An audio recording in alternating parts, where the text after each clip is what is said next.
ভাই আমরা একটা ভিডিও হয়ে যাক নাকি ইনশাআল্লাহ হয়ে যাক ভিডিও। আমরা তো মুসলিম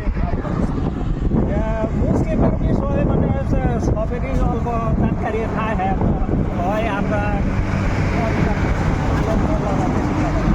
ऐसा मत करो मेरी जान। এটা তো 100বার ভুল ছিল না, বেশ জানা আমরা মানে ইসলাম আমরা অল্প শুনে জানি, বলে আমরা অল্প শুনে জানারও বহুত জরুরি। এটাও রাইট।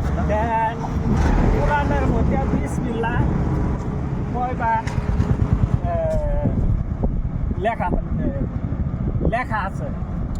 ये क्या तमाशा लगा रखा है तूने? কোরআনের মধ্যে মোট মানে বিসমিল্লাহ কতবার আছে? কতবার আছে? মানে কোরআনের মধ্যে বিসমিল্লাহ হয়েছে 314 বার। 314 বার মানে বিসমিল্লাহ আছে মোট কোরআনের মধ্যে 314 বার। 314 বার। কিন্তু আমার তো মনে হয় না। ये बड़ी अच्छी बात कही आप। বন্ধুরা সামনে বুঝেছি মোট কোরআনের মধ্যে বিসমিল্লাহ আছে 314 বার।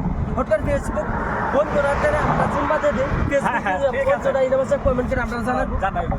क्या बात है सर? প্রিয় বন্ধুরা আপনার কাছে যদি জানা থাকে যে কোরআনের মধ্যে বিসমিল্লাহ কতবার আয়াত লেখা আছে অবশ্য কমেন্টে জানাই। बस हवा निकल गई। ভাই আমার প্রশ্ন ধরছে মানে মোট কোরআনের মধ্যে বিসমিল্লাহরা কতবার আছে? তা আমি কইছি কোরআনের মধ্যে বিসমিল্লাহরা মোট কোরআনের ভিতরে বিসমিল্লাহ আছে 314 বার। হঠাৎ করে আমার ভুল হয়েছে না শুদ্ধ হয়েছে এটা কমেন্ট করে বাইরে জানাই দেবেন। ওকে ধন্যবাদ।